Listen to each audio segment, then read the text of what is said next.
Yeah, it was not really appropriate, probably. Really, no. I just say, I hope they're not recording. But anyway.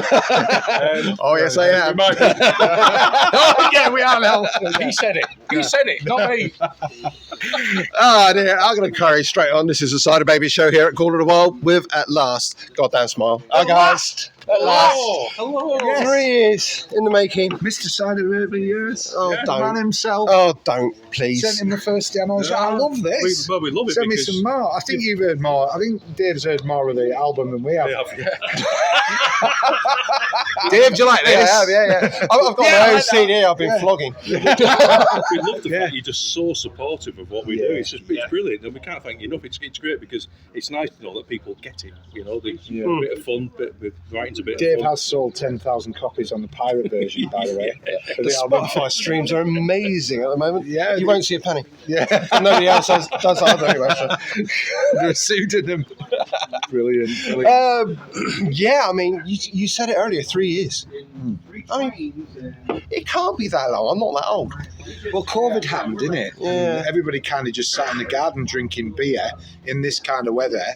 And we knew that COVID, everyone was at home, because on a Friday morning when the bins came round, like once a fortnight to get the empties, every single house on the street was like, Sounded like a pub was empty. it sounded like a pub. Yeah, for Contact every the house recycling on the bit, whole yeah. estate. In fact, you could even right at the top of it, you're like, oh, there goes another one. There Never goes knew another- they drank. There goes another 400 empty bottles. Yeah, it was serious because our neighbours and the neighbours that I managed to get a patio loaded during COVID and put the fist up. We did, yeah. We I have a put bar the called bar a up. fist in. Yeah. The man thinks it's about boxing, so don't say anything. Oh, okay. I won't. No. Fist in.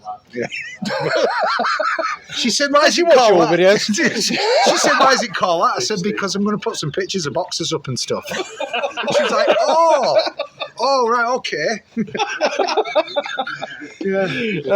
Don't let me And be I'm around just them when glad. drunk, I'm just so glad that my 6-year-old godchildren, that they call it the feast. I said, "What's it called?" I said, "The feast." Oh, is that because can we come round and have a pizza there?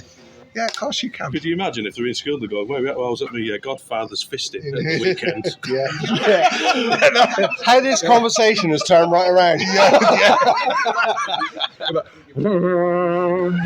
I'm going down. Where's the gutter? Oh, no, we're already in it, aren't we? Yeah. How do you put up with this? I don't really. I'm the old grumpy one who sits at home and does all the... The same one I would have said, actually. Well, maybe the guy next to you. Possibly. How do you put up with it? I mean, you got Yeah, you're the one that has to put up with I it. just soak it all up. Yeah. Just sit and listen. It's life experience, and you can repeat all this later when you need to write your memoirs about how bad your dad was and his mates. Yeah. And the 20 years of therapy you have to be subjected to afterwards. I think there's a song in there. I mean, our roadie's got OCD. I mean, we call him, so he's called Dave Schofield, and so that's why we come across. He says, I'm no relation to Philip. That's how the related whole to him. conversation came about. But we've renamed him Oscar Colin Dawson. Yeah. Because we were loading the gear in the van, and he was like, no, that needs to go there, and that on my OCD's kicking. I'm like, no shit. He was even complaining about the way they cut the grass on the way, and he said the lines are doing his head in. Really? Yeah. I mean, if I got lines this straight, I'll be happy. They cut that the wrong way. They cut it the wrong way. Yeah, I get on the set on morning and go and sort it out, Dave. Don't complain. Okay, shall we be serious for a second? Yes, just before. If we was. Okay, that was it. I think that was the second. We counted that. We got a message saying, enjoy every second. So this is how my mind works. It's like, how many seconds are we on for? 1,800. 1,800? Yeah, so yeah, it might be a bit less than that. I'm intending to come and see you guys. I know I've got a couple of interviews as well. I think I've got a Shiraz Lane just before you finish. Yeah. But you will recognise me. Yes. Yeah, but I won't be dressed like this. Well, when Stu stage dives, we need a big guy like you to catch him. Yeah, don't worry. Never mind your elbow. Catch him. Okay, music. Radio show out at the moment. Come out today. Yeah. Brand Come out new today. release. And it's the first one with With Dave on. Come and join us, sir. Yes. That's it, do a lap of honour. This is Mr. Turner. He joined the band at 11 o'clock. What, for the trip here? This morning. No, he's been in the band 5 weeks. So Radio Show's the first track with Dave on. So, yeah. How do you put up with these guys? I've asked these three. How do you put up with him? I've known quite a lot of them for a long time, so you get used to it eventually. Yeah. It's all good fun. Honest. Yeah. It's all good fun. You've got to smile, goddamn smile all the time, you know. It's not Goddamn particularly laugh. clean fun, but it is good fun. Yeah. Okay, so singles out. Well, let's get back to business. Singles out, radio show. It's really good. I've been playing it. Do you like it? Yes. It's all right. Yeah, it's all right. Yeah, It's all I right. like it. I've opened my show with it a couple of times. Nice. Yeah, Fantastic. cool. So, what's next? Come on then. Tell me. Somebody else have a go. What's next? So we need to decide about what we do with the album, which is in the can really. It's kind of done and dusted. I mean, there's a little bit of tweaking here and there. I presume a little bit more mastering and mixing and things. But we know what the running order is. We know what it's going to be. We need to decide when do we want to release it. To be honest with you, and of course, we'll have to have the conversation with Raz White, obviously, who's one of the people who drives this festival here. He drives a scooter as well. That's great. He's our management representation now, and he's doing a fabulous job with us, and he's looking after us really well. So we need to really understand and agree what do we want to do next. I mean, we've got some more shows. I say we've got one tomorrow at Grimsby, one on Wednesday at the Waterloo, supporting Kicking Valentina. We're over from the States doing a tour, and then we've got a big Hells Angel rally in June. Yeah, and is it the Devil's Disciples? Devil's Disciples, yeah, with the British kind of Hells Angel. I might not see you guys again. Possibly You not. will. You might treat us like what happened at the Rolling Stones gig all those years ago. We might get a good tasting, but anyway, we'll see. And then obviously later in the year we're doing another. Well, we're going to be doing. We're definitely doing Bradford again, are we? In July. We're doing Night Train as a headline show in July, I think. And then we do. There's another Rockmantic at Grimsby, at at Yardbirds again, where we are at tomorrow. the end of the year. So there's loads of gigs going on. So there's quite a bit of stuff But there's there. loads of people that just haven't seen us. Yeah. I was going to say, I live in Devon. Yeah. You don't play Devon. No. Is there a reason? What's that cider you can get down there in the big glass that's cloudy that I took down to Hollywell Bay Beach one night and just thought I'd have a couple and ended up waking up down there in the morning. You will do. Yeah. Yeah, the real strong stuff. There's a lot of good ciders about. I haven't been endorsed by any in particular, so if anybody's watching, there's time yet. It needs an When I endorsement. was working Sanford Orchards are great. I can actually see you doing an advert. You know, like George. Yeah, have you watched the new George Foreman film when he starts advertising that chili sauce? You could do your own for cider. Cyderbaby. Cider. It makes sense. Cyderbaby cider. I'm convinced. Yeah, probably because he fucking hates cider. Like, I've got the face of radio and the voice of newsprint. I'm not going to do TV. Yes, but I forgot. We're going to Devon. So we're going to Devon. I think you need to go Devon. Yeah. We stay at your house then. So yeah, there's You can stay.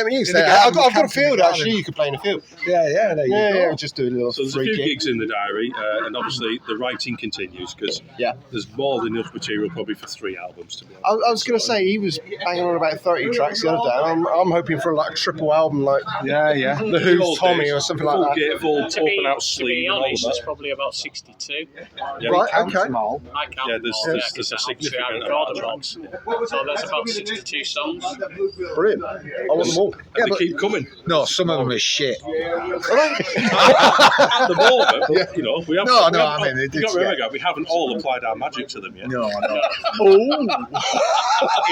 He is magic. I mean, this is the thing about this band. I mean, some people probably look at Goddamn Smile and like, that's wonder. Yeah, just like what's going on there then, you know? But there's 5 generations It's the of age musicians, ranges, isn't it? Yeah, so it's you've kind of throws people a bit. 20s, 30s.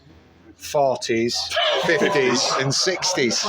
So being generous to yourself, pal.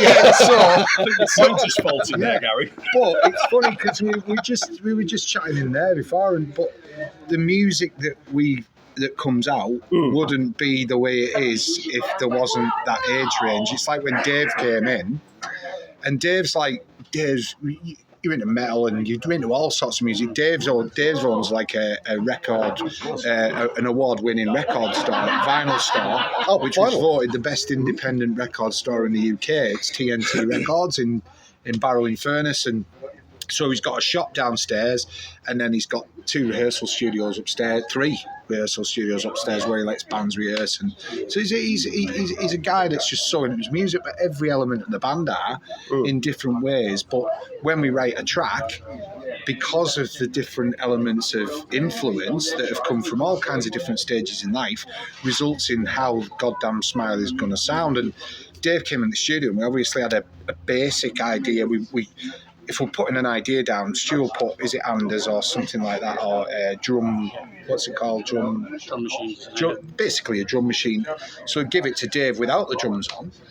And like, come back and he's like flicking a bit of double bass, you'll notice on it, which is not had before, but just adds that different bit of colour and flavour to the songs. And, and then he is learning so much off him. I mean, Stu was in Silverwing, he's toured with Hannah Rocks, he's toured with Phil Lynnett's own band, and he's wrote for years and years and years, and they're working together and they've got different styles, but it really works, and that's what's coming out. And him on the bass, well, it locally in our area. And the thing is with Steve, I mean, when we didn't have a regular bass player, what happened was, came to last Christmas, and we were like, we just couldn't get a bass player just to sit down and go, I want to do this gig.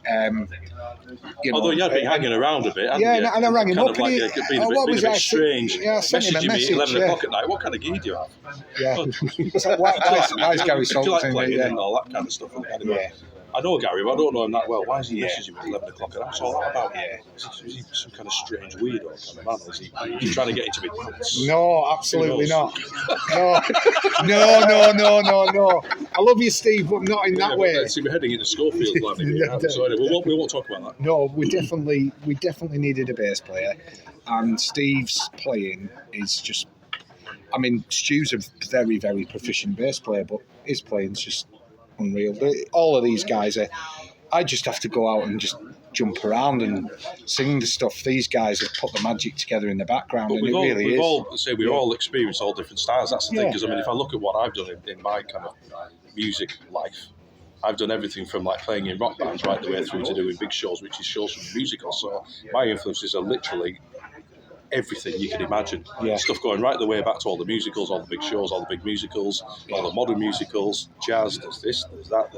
And the thing is, I don't profess to be proficient at any of them, but it does influence and actually influence your playing in some way. Because you're learning listen to the middle eight on listen to the bass line on the middle eight on radio show. It's insane. I'm waiting for the jazz influence. There's something going on there. It's like 4 notes to do, but Steve puts 168 in, and it worked. 4 notes wouldn't do on that, because that break just deserves a chugging, run down and run up kind of bass line. It just it wonders. When I started learning it and I was listening to the track, that's the first thing that came into my head. Yeah. It's a bit like the other one where I do that tribute to Robert Palmer, you know what I mean? Yeah. Stuff like that. And these two, you see him messing about, like he was playing the guitar in the band, and our roadie was singing. Our roadie's amazing at singing. So you can step in if I get a sore throat. He was like, I'm too shy. He's looking now, he's going, he's over there. Spin the camera, he's over there. He's over there. That's him. Jose. No, but he's great. But these two can absolutely peel shred, and it's like you've got to play for the song, haven't you? That's something I think Tom's learned. I mean, what was that band you were in that you just had to do all the Randy stuff and Iron Maiden, and you did everything? They were a great band. I mean, they were all very, band, very young musicians. 13, very, 14. very young musicians. They were fabulous. I've got some really, really good footage of you with your long curly hair. Oh, yeah. Playing Crazy Train back at the Moon. Embrace stage gig that he did. Yeah, he played with Embrace when he was 13. Yeah. He saw him playing Crazy Train on the internet, and Richard McNamara, who's a guitarist in Embrace, put this post up on Facebook. Wow, this guy's the real deal. He's got skills and hair. And anyway, the next thing, he was up in Liverpool on this big stage, absolutely filled his pants before he went on the stage. He sat down on the edge of the stage and he's like, yes. I'm like, you all right? He went, And Richard said to him, he says, how long do you want me to play a solo for? He went, 16 bars. He went, 16 bars. And it probably felt about, how many bars did it feel like to you? 4 hours. Yeah. It was good though. Yeah. What an experience that was. Well, yeah, so those are the memories that you'll keep forever, Yeah. mate. Absolutely. He's toured with Fozzy. He's toured. God knows how many people I'm you. not saying. Yeah, Dave had a pretty successful band called Jack. They did well. But you were popular in Scotland, though. What was that all about? Just where we gained our fans, I guess. Yeah. Yeah, Massive in Scotland. when we got the opportunity to tour with Fozzy, we were playing in front of like 1,000+ people every night. So you were sort of like in the eyes of a lot of people. A lot of comments would say like, you expect support bands to be sort of not that good until the headliner, but you absolutely nailed it. And we went across we were only booked to do 4 gigs in the UK. We ended up doing 34. And we did all over Europe, Copenhagen, Germany, the lot. So, and Fozzy are even bigger in Germany than UK because the band that they were originally called Stuck Mojo in the like 90s or whatever, like first band to put like metal with rap. Yeah, and they're quite famous for that, really. But with Chris Jericho being the singer, obviously, Fozzy, he's just a mega sort of superstar already, isn't he? So you get a lot of wrestling followers as well, as well as the music followers. But yeah, what an absolute experience to have. Like a taste of the big time was nice. Yeah, He tired you out as well, didn't he? 'Cause Yeah, he totally. kept wrestling you. Yeah, And you lost every time. You took up cage fighting after that, didn't you, Dave? It was like, if I ever go on tour with Fozzy again, I'm going to beat him up. Not the same weight division, though. yeah, it was class. Oh, we could go all day, but I've got another interview to do. Yeah, of course. Brilliant. I'm going to definitely catch your set because you don't play Devon. Yeah, well. I shall be there. Yeah, we could sort it. So we'll take about 4 days off work from each of us. Yeah. And then we'll spend 2 days together. It'd be totally unpaid, by the way. Just saying. We're used to that. Don't worry about that. Yeah, that's fine. That's fine. Yeah, I just want to make that very clear at the very start. That's my wife over there, and she loves camping. She deserves a Camping medal, free. I've got to say. Yeah, she does. She did. We were actually out on a walk one day, and she said, "Can I just put it on record?" And honestly, she puts up with a lot. She said, "Sometimes I find you fucking difficult." You're not You're not on your own. I don't know why you're agreeing. Goddamn smile. Yes. Thank you very much. Hey, cheers, man. Anytime. Thank Lovely you. to see you. Thank you. It's been lovely to see you. And you. Thanks very much. Awesome, mate. Thank you very much. Ah. Cheers.